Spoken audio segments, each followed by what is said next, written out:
أعوذ بالله من الشيطان الرجيم. بسم الله الرحمن الرحيم. الحمد لله والصلاة والسلام على رسول الله صلى الله عليه وسلم، وأشهد أن لا إله إلا الله وأن محمدا عبده ورسوله صلى الله عليه وسلم وعلى آله وصحبه أجمعين. اما بعد، در آیت 74 سوره الصافات، سپاره 23 سوره صافات، آیت 74 دیروز ما و شما خواندیم که در این آیت شریف الله متعال گفت که برای کسانی که پیغمبر میه و منذرین می باشند، فانظر کیف کان عاقبت المنذرین، ببین که چه قسم شد عاقبت کسانی که ترسانده شدن ولکن نترسیدن. و باز استثناء کرد که الا عباد الله المخلصین، مگر بنده های الله که بسیار مخلص بودن. و طبعا ما و شما خواندیم که فرق بین مخلص و مخلص، یکیش اسم فاعل است، یکیش اسم مفعول است. مخلص کسی که خودش اخلاص میکنه و بالاخره وقتی اخلاص ازی بسیار زیاد میشه، الله متعال مهر اخلاص در قلب ازی میزنه، باز اینا مخلصین گفته میشه. مثل که بر کافرها به اساس کفر و بیدینی و گمراهیشان مهر کفر برشان زده میشه. الله متعال میگه که این بنده های مخلص ما کی بودن، مثال هایش ذکر میکنه. شما هم میخواین که مخلص باشین، اخلاص بکنین. مخلص کسی است که توحید در نیت 100% مراعات میکنه. در قرآن عظیم شان وقتی که کلمه مخلص یا مخلص گفته میشه، معنایش توحید الوهیت است در بخش نیت. یعنی انسان مخلص کسی است که 100% تمام اعمال عبادت های خود خاص به خاطر رضایت الله انجام میده و از مخلوق هیچ تقاضا و هیچ آرزوی نداره، حتی نمیخواد که کسی از پیشش تشکری هم بکنه. این بنده های مخلص الله که هستن چی صفات داشتن، چه قسم اشخاص بودن؟ یکی از این اشخاص میگه نوح علیه السلام بود. ولقد نادانا نوح، یکی از بنده های مخلص ما که نوح علیه السلام بود. یقینا که نوح علیه السلام ندا کرد، صدا کرد، دعا کرد به الله. پس انسان مخلص به الله کسی است که مثل نوح علیه السلام فقط دست دعا را به بارگاه الله بلند میکنه. حالا کسایی که مثلا پیش بت‌ها میرن دست دعا بلند میکنن، پیش مجسمه عیسی علیه السلام میرن که مجسمه پیغمبر از دست بالا میکنن، یا به قبرهای شخصیت‌های نیک میرن دست دعا بر از اونا بلند میکنن، یا بنده های مخلص نیستن. چرا که دعا عبادت است و عبادت باید 100% به خاطر الله رو به طرف قبله باشه و از الله تقاضا شود. نوح علیه السلام مخلص بود به خاطر ازی که دست خود 100% به بارگاه الله بلند کرد. الله میگه که فلنعم المجیبون، الله میگه که ما بهترین اجابت کننده هستیم. الله ضمیر جمع استعمال میکنه که اجابت دعا به عظمت خالق میشه. این مخلوقات که پیغمبر باشه، ملائکه باشه، نبیین، صدیقین، شهدا و صالحین، و یا هم کدام مخلوق دیگی که نباتات یا گازات یا حیوانات است، اینا نمیتونه که دعای شما را اجابت بکنه. و نجیناه، الله متعال میگه بازی بنده مخلص خدا چی کردیم؟ نجاتش دادیم. و اهله، و کسایی که اعضای خانواده مؤمنش بودن. اما اگر اعضای خانواده یک پیغمبر کافر و فاسق و فاجر باشه، او هم الله اهلش حساب نمیکنه. من الکرب العظیم و نجیناه، نجات دادیم او را و اهلش را من الکرب العظیم، از یک مصیبت بسیار بزرگ. و جعلنا ذریته، و گردانیدیم اولاده ازیره، هم الباقین، کسانی که باقی ماندن، یادشان باقی ماند، ذکرشان باقی ماند، اصل و نسبشان باقی ماندن. و ترکنا علیه فی الاخرین، و گذاشتیم بر بالای زنا ثنای نیک، توصیف خوب، یاد خوب فی الاخرین در کسانی که بعد از اونا می آمدن. سلام، الله متعال میگه سلامتی است علی نوح، بر نوح علیه السلام فی العالمین، در تمام عالمیان. اینا الله میگه ما با عظمت و قدرت و جلال و کبریای خود کذالک این چونین نجزی المحسنین پاداش میتیم برای بنده های محسن. و ما شما گفتیم که محسن چند صفت داره. یک صفتش است که الله را اتو عبادت میکنه مثل که او را میبینه به چشم خود، و اگر دیده نمیتونه اتو عبادت میکنه که الله خود را میبینه 24 ساعت، چون انسان مؤمن 24 ساعت در عبادت میباشه. اتو نیست که بعضی کسا فکر میکنه در نماز عبادت فکر میکنه، وقتی که از مسجد برآمد باز میگی دیگه عبادت نیست. انسان مسلمان در هر لحظه یا در عبادت است یا در معصیت است، یا مطابق شریعت الله حرکت میکنه یا مخالف از او، در موتر، در دفتر، در مسجد، در بیرون، در سرک، در هر جایی. و محسن دیگه کدام انسان است که اعمال باطنی از او از اعمال ظاهریش کرده با تقواتر باشه. بعضی کسا ظاهرش بسیار آراسته هست، چهره بسیار مقبول، مویای بسیار زیبا، لنگی بسیار خوبش، مسواک بسیار لکس، که سیل میکنی بسیار میگی ماشاءالله، اما اخلاقش، عقیدیش خراب، اخلاقش خراب، سیرتش خراب. الله متعال میگه که محسنین ما پاداش نیک میتیم، که باطنش از ظاهرش کرده، سیرتش از صورتش کرده، اعمال مخفیش از اعمال ظاهریش کرده زیباتر و خوبتر و با تقواتر باشه. انه یقینا که نوح علیه السلام من عبادنا المؤمنین از جمله بنده های با ایمان ما بود.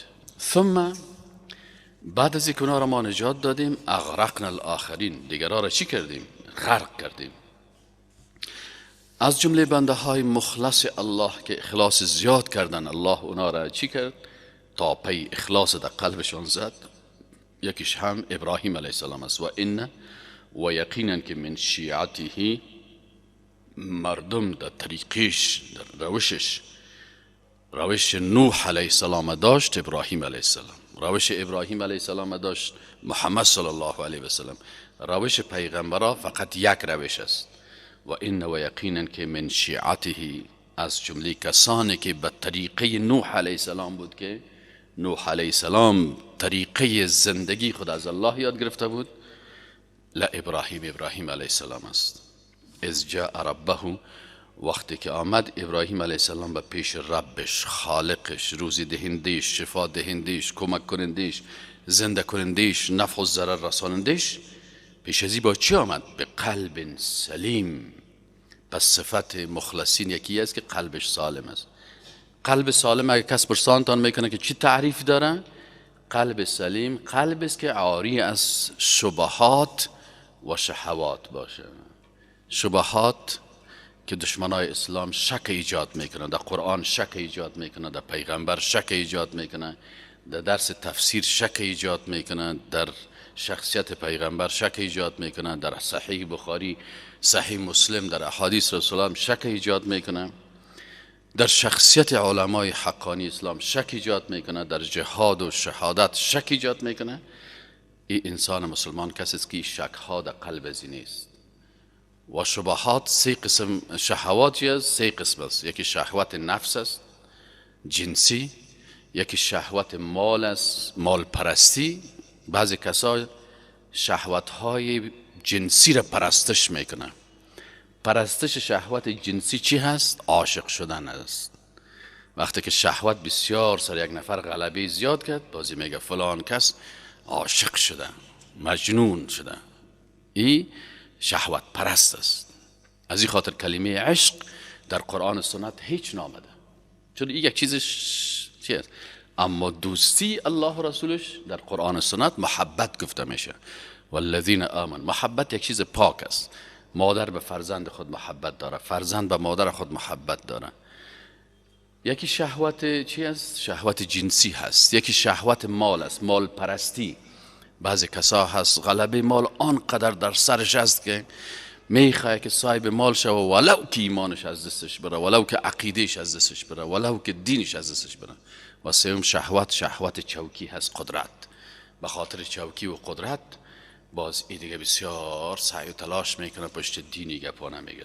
قلب سلیم می قلب است که از شهوات و شبهات چی باشه؟ خالی باشه. ابراهیم علیه السلام همه یک قلب داشت. اسقاله خودش جوان بود، آمد برای کی گفت؟ لابیه، به پدر پیش سفید خود گفت. و قومه، و قوم شیطان و بیدین و کافر و مرتد و مشرک و بدعتکار خود گفت ماذا تعبدون؟ شما چی عبادت میکنین؟ افکن، آیا به دروغ جور کردین آلهتا معبودان دون الله، بغیر از الله؟ تريدون میخواین که بغیر از الله به این مخلوقات ارادت دارین؟ فما ظنکم برب العالمین، شما که میگین ما دانشمند هستیم، فامیده هستیم، ریش سفید هستیم، بزرگوار هستیم درباره رب العالمین. فما ظنکم، زن در باب عقیده به معنای یقین است. فما ظنکم، چیست یقینتان، عقیدهتان به رب العالمین، به او رب العالمین که مخلوقات خلق کرده. و چون ستاره را پرستش میکردن، مهتاب پرستش میکردن، بتها را پرستش میکردن. فنظر نظرة فی النجوم، باز نظر کرد یک نظری به طرف ستاره ها. فقال، گفت انی سقیم، من مریض هستم. قلب ما در مقابل از یا مریض است.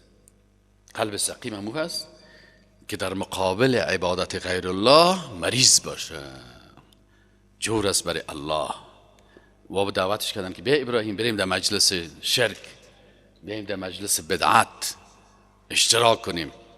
ابراهیم علیه السلام گفت اگر من اینجا برم به مرض مبتلا میشم، این جای مرض است، ما در مقابل چیزا قلبم جور نیست، من مریض هستم، بریم بخیر. فتولوا عنه، این مردم از پیش از روی دادن. فتولوا، رو گشتاندن، عنه از ابراهیم علیه السلام، مدبرین که به طرف پشت، هم تو پشت دور دادهگان، در حالی که هم تو روان بودن. ابراهیم علیه السلام دید که این مردم نه منطق دارن، نه عقل دارن، نه میفهمه. بتی را که به دست خود جور میکنه باز به او سجده میکنه، بتی که هیچ خود نگاه کرده نمیتونه بر از او سجده میکنه. فراغ الی آلهتهم، پس رفت. راغ یعنی با شتاب حرکت کرد. الی آلهتهم، به طرف امی معبودان باطل از اینا، مجسمه هایی که ساخته بودن. فقال، با تمسخر به این مجسمه ها گفت که الا تأکلون، این غذاهایی را که به نام نظر پیش روی شما آوردن مانده، بخورین یک لقمه. همین کسایی که بت پرستی و قبر پرستی میکنن باز مردم به نام از میگه بیارین که آوردن، باز مردم فکر میکنن که البته یا دیگه میخورن. باز ببینی که همین کاهنای معبد دیگه خورده میرن، کلایشون کتک کته شده میرن. ابراهیم علیه السلام گفت چرا نمیخورید شما مجسمه ها؟ مالکم، چی شده سرتان؟ چی خاک سرتان باشده که لا تنطقون، گپ زدن نمیتانین؟ فراغ علیهم ضربا بالیمین، میگم باز با شتاب ضربه کت دست راست خدا، تو قیل کد امی مارتول خدا یا امی تبر خدا یا امی چیزی که امی دستش بود، زد امی فرقی نمی مجسمه ها، تکت تکیشان کد. فاقبلوا الیه، مردم آمدن پیشش، یزیفون می دویدن. او مردم بدوین که چپه کرده بتخانه تانه، الک آثار تاریخی تانه شکستان، الا آثار تاریخی پدرای تانه تکت تکت کرد. چیخ میزن. یزیفون با بسیار عجله و شتاب آمد می دویدن. ابراهیم علیه السلام برشان گفت که او مردم اتعبدون. ابراهیم علیه السلام خود آوردن ابراهیم علیه السلام. بازم ابراهیم علیه السلام استدلال خودم میکنه، یا دیگه بستیش کردن و زنجیر است. گفت اتعبدون ما تنحتون، شما که خود دانشمند و هوشیار میگیرین آیا عبادت میکنین ما آنچه را که تنحتون خودتان او را تراش میکنین، سنگ تراشی میکنین، خودتان به دست خود میسازین بازور عبادت میکنیم؟ والله خلقکم، او مردم الله شما را خلق کرده، نکنین مخلوق پرستی. و ما تعملون، و آنچه را که شما عمل میکنین هم خالقش الله هست. قالو، اینا گفتن که ابنو له بنیانن، یک دانه خوب استادیوم وار یک چهار دیوالی کلان برازی جور بکنید، یک بنیان کی خوب دیگه از تا آتش پر شوه. تو نمیشه که آتش در میدانی پردی باز کم می باشه، یک چهار دیوالی کلان جور کنین دیگه، یک جریب زمینه و چهار دیوالی کنین با زبین از دیگه خوب چوب پر کنین و چوب پر کنین و پر کنین. فالقوه فی الجحیم، باز پرتنش دمی آتش. یه مردم های بیدین امی آتش دنیایی را تشبیه میکنن با چی؟ با دوزخ، جحیم. فارادوا به کیدن، الله متعال میگه اینا اراده کردن که براسو یک برنامه ریزی بکنن، او را شکست بدن، او جوانه بکشن. ابراهیم علیه السلام جوان بچه از دیگه، نه او ریش و بروتش آمده. الله متعال میگه فجعلناهم الاسفلین، باز ما امی قوم زیره بسیار پست و ذلیل و فروتن ساختیم، بسیار فرومایه شدن، پست شدن، ذلیل شدن. الله میگه ما اینا رو گشتاندیم. هر قدر که آتش زیاد انداختن دیدن که ابراهیم علیه السلام در این وسط آتش دیگه قرار استاد است. سبحان الله، یه ایران مانده درش نمیدن. ابراهیم علیه السلام استاد است قرار خوشحال. اما آیت دیگه که باز میگه که الله متعال گفتیم که یا نار کونی بردن و سلاما علی ابراهیم. حال دیگه هم سرد شده هم سلامت نخواد. وقتی که از آتش برآمد مردم کلگی ایران ماندن. ابراهیم علیه السلام گفت شما مردمی هستین حق قبول نمیکنین، من در بین مردم های بیدین و کافر زندگی نمیکنم. و قال، و گفت انی ذاهب، من میرم الی ربی، به سوی پروردگار خود، سیهدینی، پس الله من هدایت میکنه. ربی، ای پروردگار من. حال ببینین ابراهیم علیه السلام پدر پیغمبرها هست، خودش پیغمبر است، توسل به نام الله میکنه. توسل عبادت است و عبادت به نام الله میشه. ای رب من، به نام تو که رب من هستی توسل میکنم، ای خالق من، رازق من، شافی من. حبلی من الصالحین، حببتی، تو وهاب هستی. الله چی است؟ ذات وهاب است. اینجا میگه حب، تو ذات وهاب هستی که اولاد میتی. سیست نه؟ نام الله وهاب است. حالا بعض مسلمانایی که صفت الله وهاب نمیفهم، اگر کس بهش گفت تو وهابیستی قار میشه، باید خوشحال شه بگه دیگه وهاب نام الله هست. thank you. کدام خارجی باید گفت are you وهابی، بگو thanks, yes. why؟ بگو because وهاب is the name of Allah. وهاب نام الله هست. ابراهیم علیه السلام میگه یا الله تو وهاب هستی، حبلی، حبکو برای من، توفه بتی برای من، بخشش کن برای من، من الصالحین، از فرزندان صالح. انسانهای مخلص کسایی هستند که اگر اولاد میخواین اولاد صالح از الله میخواین. میگه اولاد شرابی و قمارباز لدوباز و لچک و چرسی پروردگار هیچ نتی. اگر میتی اولاد چی برام نصیب کو؟ صالح.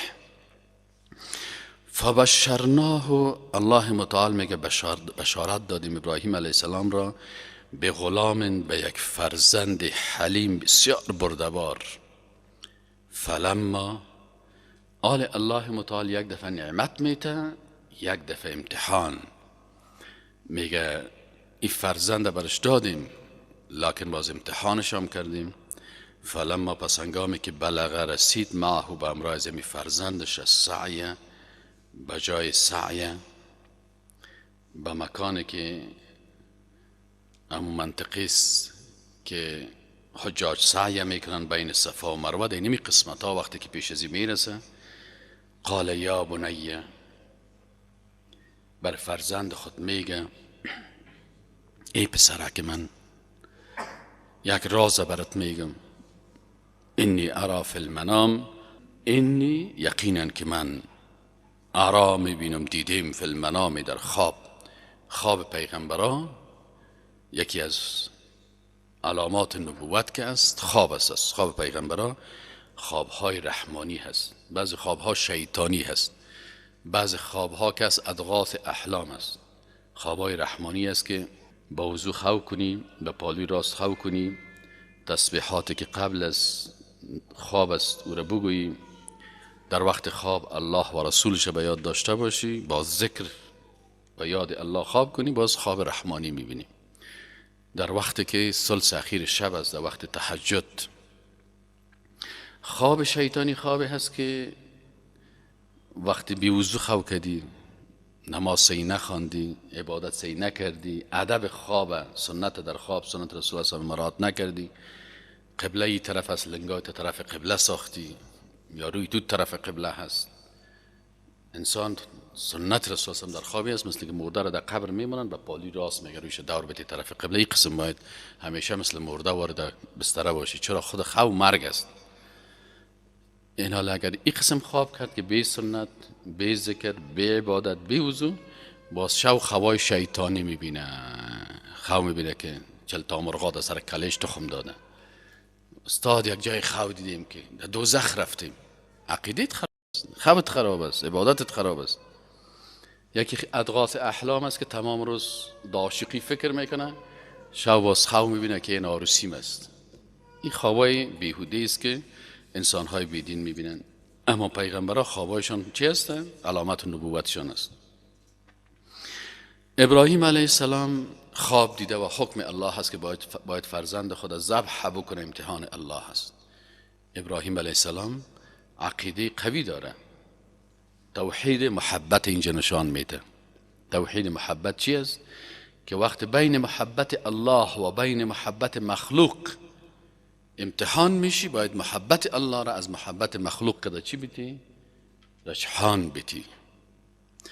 ابراهیم علیه السلام امتحان میشه در توحید محبتش. الله برش میگه که بچیت بکش، ذبح کو. آل پدر میآید توحید محبت فرزند نشان میده. این فرزند من تو نبود که توحید محبت یاد نداشت، مثل که حال بعضی ناتخوانایی که قرآن نمیفهمه باز میگه به من نزدیک منا آندم رسیدی، یکی پیر بدندیشی بدیدی. پیر بدندیش نبود، شیطان نامده، خود ابراهیم علیه السلام برای بچه خود میگه. میبینی چقدر غلط قرآنه، با شعرهای غلط عقیدهای غلط بر مردم میدن. اینجا میگه که خود ابراهیم علیه السلام وقتی که در اینجا در سعی رسید، بر از اینجا گفت که ای پسر من، انی ارا فی المنام انی اذبحک، حکم الله بالای من شده است که من تو را ذبح بکنم. فانظر ماذا ترى، تو نظر بدی. ماذا ترى، نظر تو چی هست؟ آل عقیده اسماعیل علیه السلام در توحید محبت نشان میده. قال گفت امی فرزند ازی که اسماعیل است، یا ابتی، ای پدر شیرین من.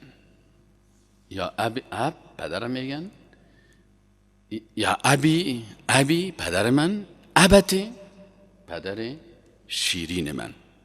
سبحان الله. من میفهم که تو بسیار مهربان هستی و میفهم تو بسیار موحد هستی. از یابتی دو درس گرفته میشه. به من مهربان هستی، محبت داری، چرا پدرم هستی، لکن محبت الله پیش تو موحد از محبت من که بیشتر است. ای پدر شیرین موحد من، افعل ما تؤمر، انجام بده ما آنچه را که تأمر نگفت، تؤمر گفت. تأمر تو امر میکنی، معلوم است تؤمر آنچه که امر شده بالای تو از جانب الله. تو کار دلت که محبت پدریست اتیاد کنی که او کار نکنی، توحید محبت در یاد داشته باشی. افعل ما تؤمر، بکن آنچه را که امر کرده میشی از جانب الله. ذبحشون حلقوم پاره شوه، خونم بریزه، لکن الله راضی باشه. ستجدونی انشاءالله مرمی آفی پدرم، انشاءالله. باز همینجا مشیت الله هست، رضایت الله هست. اگر الله بخواهد مرمی آفی من الصابرین، از جمله صبر کننده ها. الله متعال میگه فلما، پس هنگامی که اسلما، پدر و فرزند هر دویشان تسلیم شدن به امر الله متعال. و تله و فرزند خود انداخت للجبین به پهلوی پیشانی یا به خود پیشانی. در زبان عربی جبهه پیشانی را میگن و جبین به کنار پیشانی را میگن. وقتی که به پهلو انداخت که علی را ذبح میکنن به خاطر محبتی که با الله داره.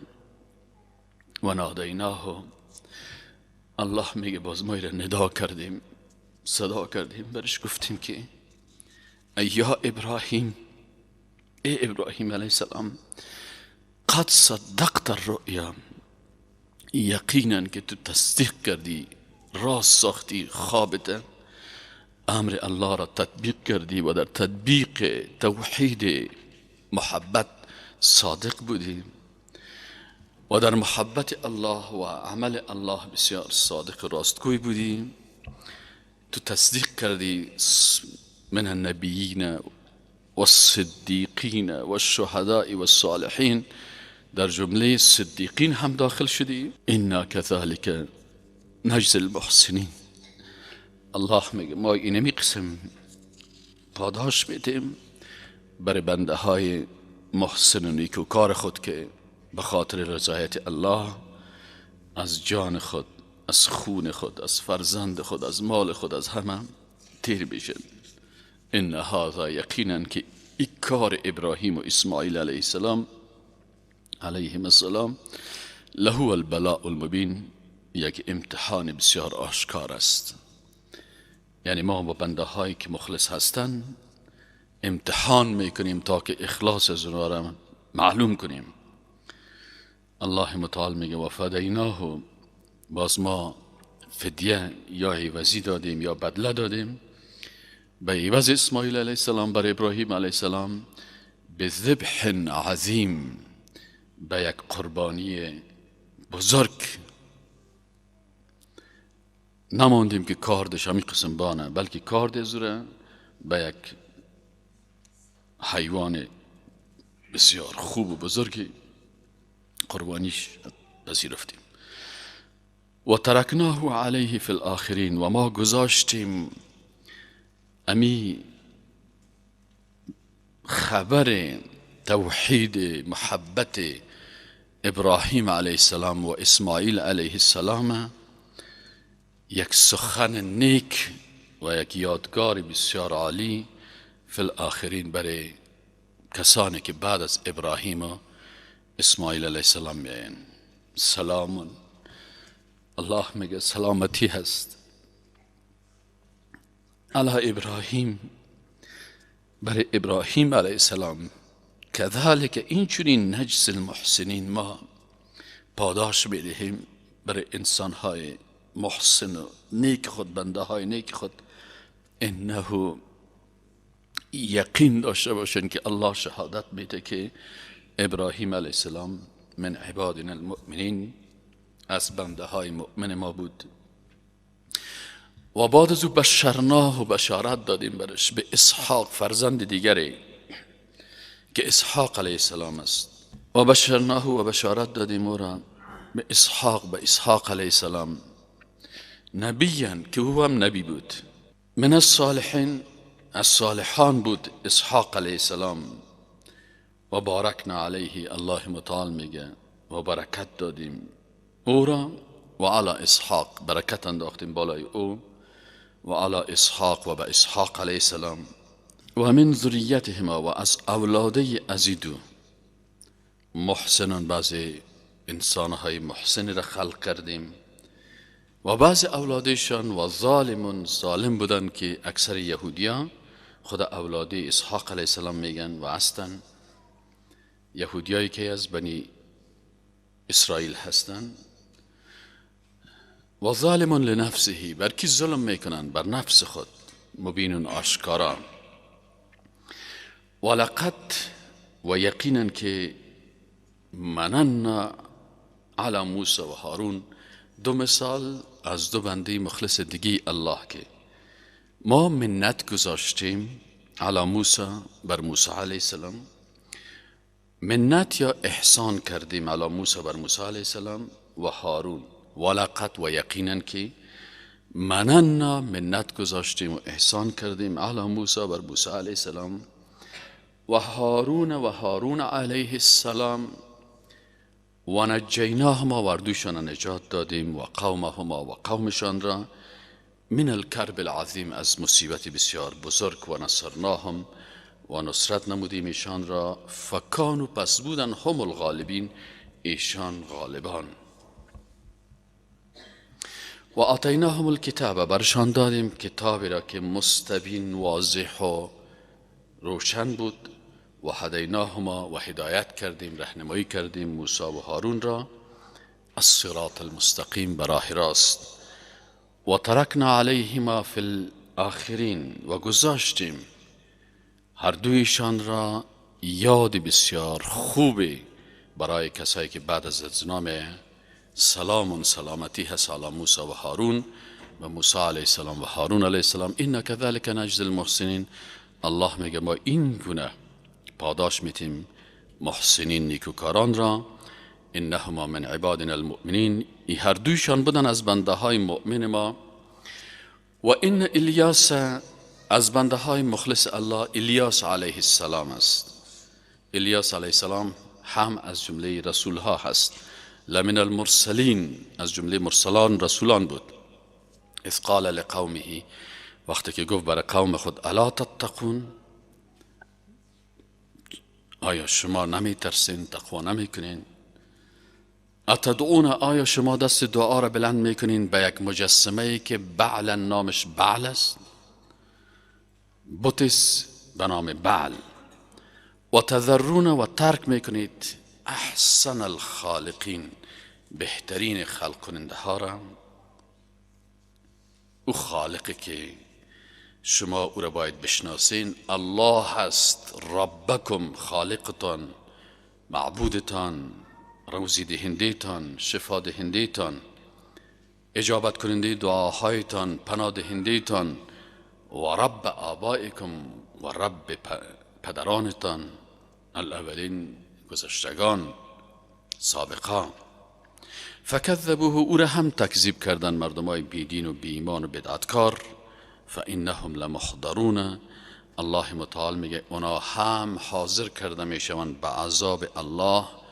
محضرون یعنی حاضر کرده میشوند و سوق داده میشوند به طرف عذاب الله الا مگر عباد الله مخلصین بنده های مخلص الله. و ترکنا علیه فی الاخرین و ما ترک کردیم ای خبر زندگی ای پیغمبر با عزت پند و درسی برای کسانی که بعد از نام این آخرین مردمان آینده. سلام علی الیاسین سلام است برای الیاس علیه السلام.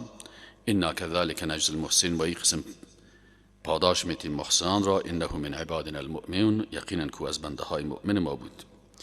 از جمله بنده های مخلص الله لوط علیه السلام است و ان لوطا لمن المرسلین. لوط علیه السلام هم از جمله رسولان هست.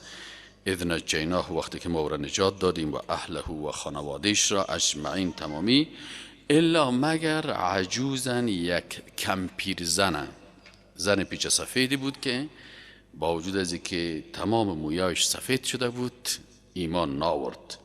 فی الغابرین در جمله کسانی ماند که هلاک می شدن.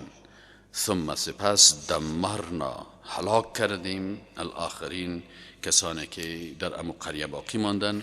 و انکم لتمرون علیهم و شما وقتی از مکه مکرمه یا مدینه به طرف دیار از نابرین مرور میکنین علیهم مصبحین صبحگاهان وقتی که شو عرب ها چی میکردن هوا گرم بود و سفر میکردن صبح در منطقه میرسیدن که امی آثار قوم لوط و سنگباری الله و تکه شدن منطقه مجا آثارش افتادگی بود.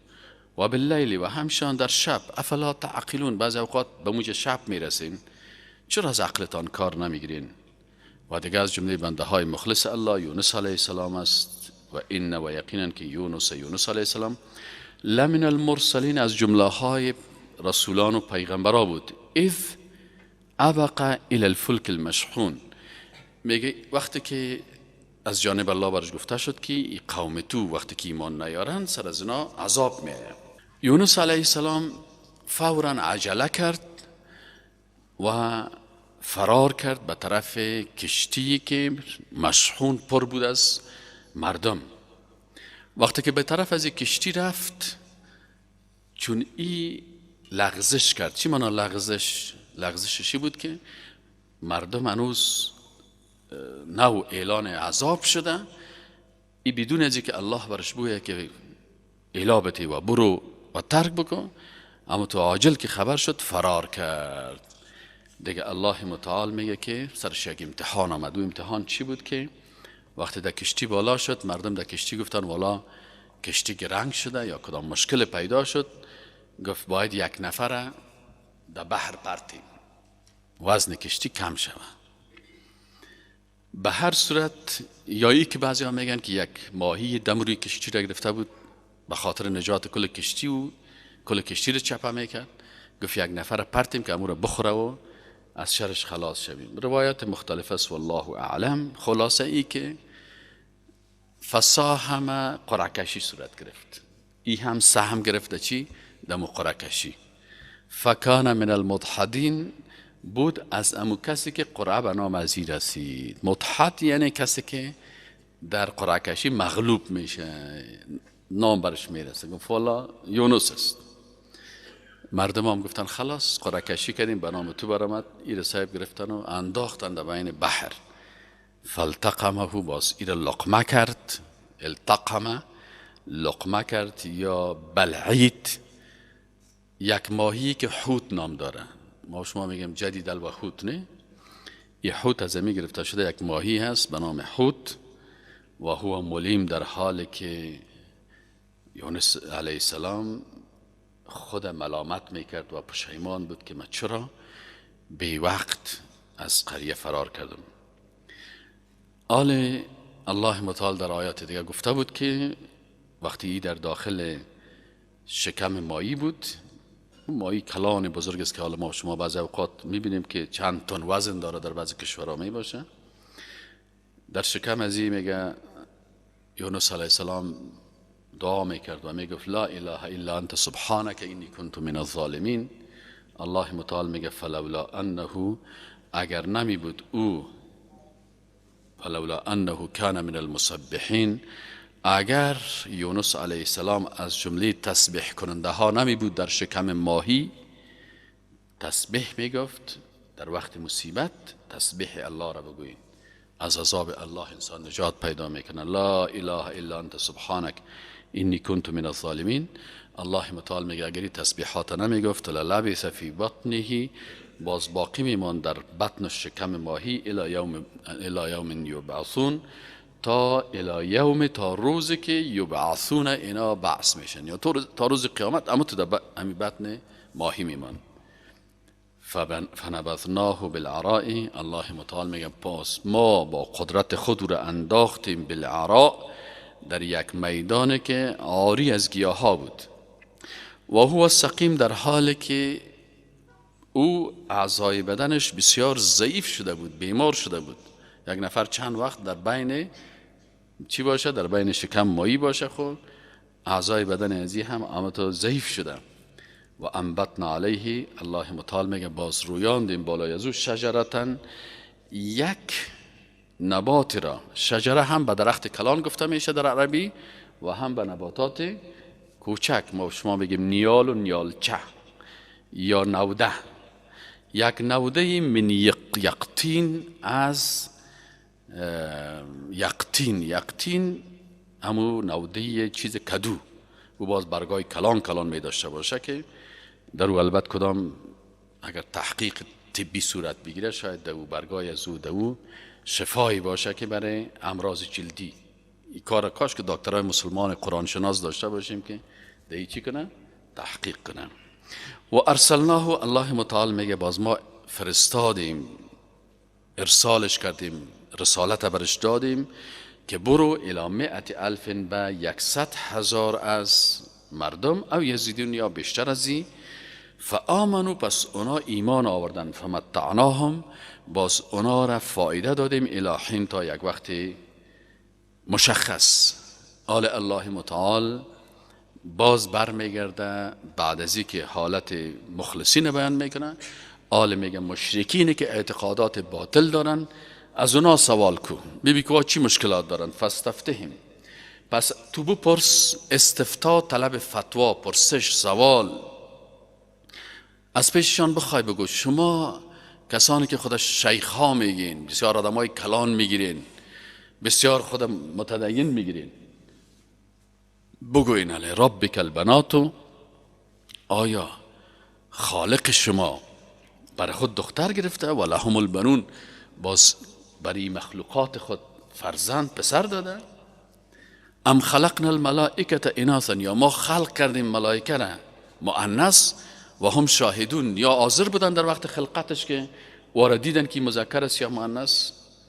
الا انهم، آگاه باشین، انهم یقینا که مردمای بیدین، من افکهم، از دروغشان، لیقولون، میگن که ولد الله، الله فرزندی به دنیا آورده است، و انهم لکاذبون، الله میگه کسانی که نسبت دختر و پسر به الله میته کاذبون هستند، دروغ میگن، دروغ های اعتقادی که ای را کافر میسازن.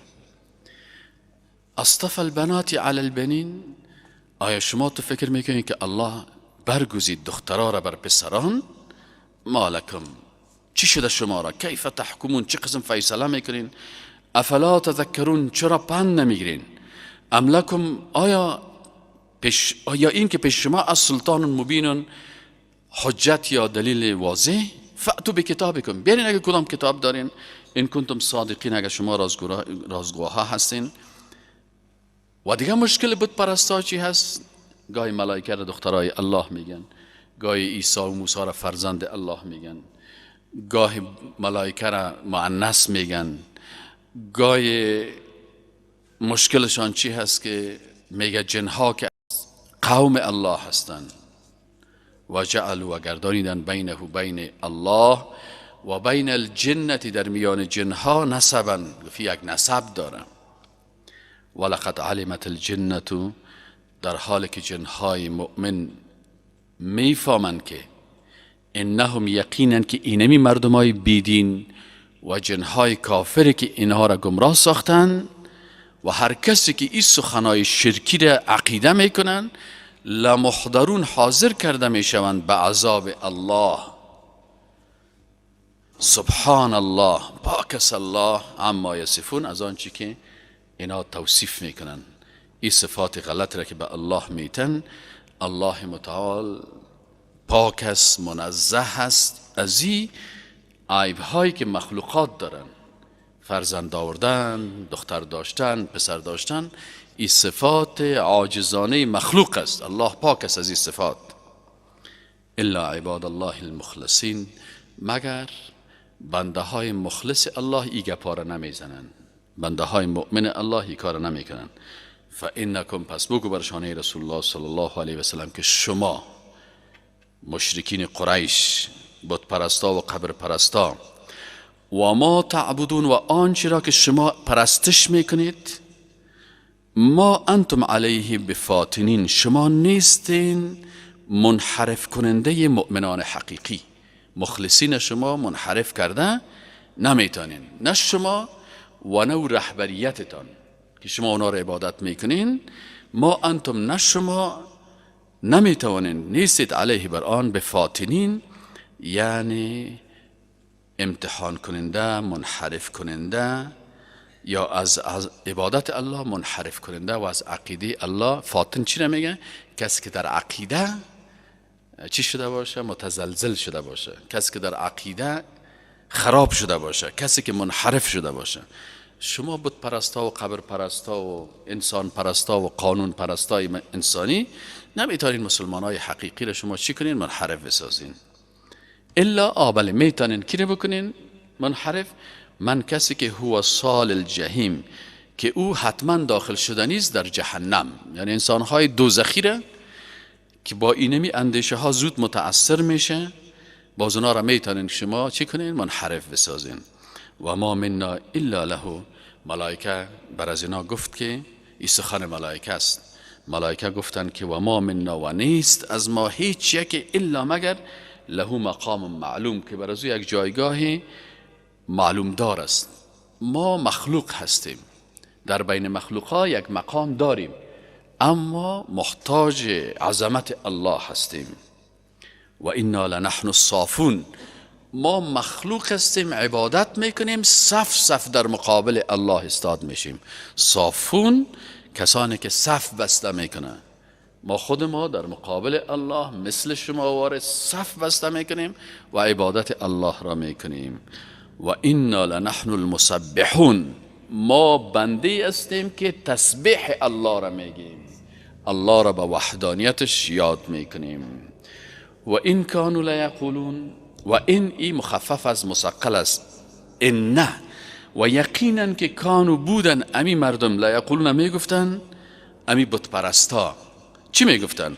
میگفتن لو ان عندنا ذکر، اگر ما هم، وقتی که یهود و نصارا را میدیدن باز میگفت اگر پیش ما هم یک کتاب میبود من الاولین، از مردمان سابقه یا از پیغمبرای سابق، لکنا، ما هم میبودیم عباد الله مخلصین، بنده های الله میبودیم و بسیار با اخلاص میبودیم. فکفروا به، الله میگه وقتی که برشان این کتاب دادیم کافر شدن. فسوف یعلمون، اینها ان شاء الله میدانن که نتیجه کفرشان چیست.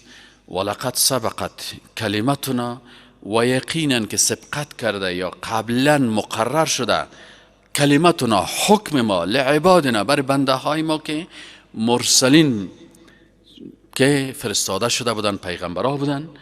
انهم، یقینا که این پیغمبرها، لهم المنصورون، کسانی هستند که الله اونا را نصرت میکنند، یعنی نصرت داده شدگان. و این جندنا، و ایره هم برشان حکم کرده بودیم که لشکر ما لهم الغالبون، اینا لشکر غالب هستند.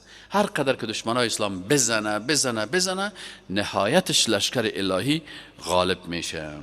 فتول، پس رو بگردان از پیششان، ای رسول الله صلی الله علیه و آله از ایشان، حتی حین، تا یک مدت، و ابصرهم، و ببین ایشان را، فسوف یبصرون، اونا هم منتظر هستن و میبینن ان شاء الله. افبعذابنا یستعجلون، آیا اینا به عذاب ما عجله میکنن؟ فاذا انزل بساحتهم، وقتی که عذاب، فاذا، پس وقتی که نزل بیاید، نازل شود، بساحتهم، به منطقیشان، فساء، بسیار زشت می باشه، صباح المنذرین، امو صبح عذاب کسانی که ترسانده شده. باز اگه عذاب آمد باز او رو صبحی دیگه تو صبح عادی نمی باشه، صبح خطرناک می باشه. و تول عنهم حتی حین، باز تکرار میکنه که رو بگردان از ایشان، بگذارشان را تا یک وقتی. و ابصر، و ببین، فسوف یبصرون، این هم ان شاء الله میبینن. سبحانه، پاک است، ربک، رب تو، خالق تو، رازق تو، روزی دهنده و شفا دهنده تو، زنده کننده و میراننده تو، رب العزت، که ای رب بسیار با عزت و عظمت است. اما از آنچه که مشرکین و بدعتکارا یصفون، او را توصیف میکنن، گاهی او را محتاج مخلوق میدانن، گاهی بر از او سکرتر جور میکنن، گاهی پیش بتها میرن که ای باز پیش الله شفاعت ما را میکنن، گاهی پیش قبرها میرن که ای قبرها باز عریضه ما را بر از او پیش میکنن، گاهی او را از خود دور فکر میکنن. الله متعال پاک است، رب تو که رب با عظمت است، از آنچه که اینا توصیف میکنن. سلامتی برای کی هست؟ و سلام علی المرسلین، و سلامتی برای پیغمبرها هست. چرا سلامتی برای پیغمبرها هست؟ به خاطر ازی که سلامت از عقیده پیغمبرها. هیچ پیغمبر نبینی که در دعای خود پیش کدام قبر رفته باشه، هیچ پیغمبر نبینی که در دعای خود پیش بت رفته باشه یا پیش درخت رفته باشه، پیش نبات رفته باشه. همیشه پیغمبرها را ببینی که ارتباطشان با الله مستقیم هست. همیشه میگن که یا رب، یا الله، ای خالق ما. کل پیغمبران رو دعایشان بخونین، کلش فقط توجهشان به الله هست و میفهمن که الله از شارگ گردن کده هم با اساس علم خود و قدرت خود و مراقبت خود و عظمت خود به من نزدیک است. الله میگه و سلامون، سلامتی است در عقیده، سلامتی هست در اخلاق. کی سلامت است؟ مرسلین. عقیدت از پیغمبرها بگی و سلام و سلام باشه، رحمت الله باشه بالای کی؟ بالای مرسلین، پیغمبران. و الحمد و تمامی حمد و ثنا و صفت لله، خاص برای الله هست که رب العالمین، که پروردگار عالمیان. سبحانك اللهم و بحمدک، اشهد ان لا اله الا الله، استغفرک.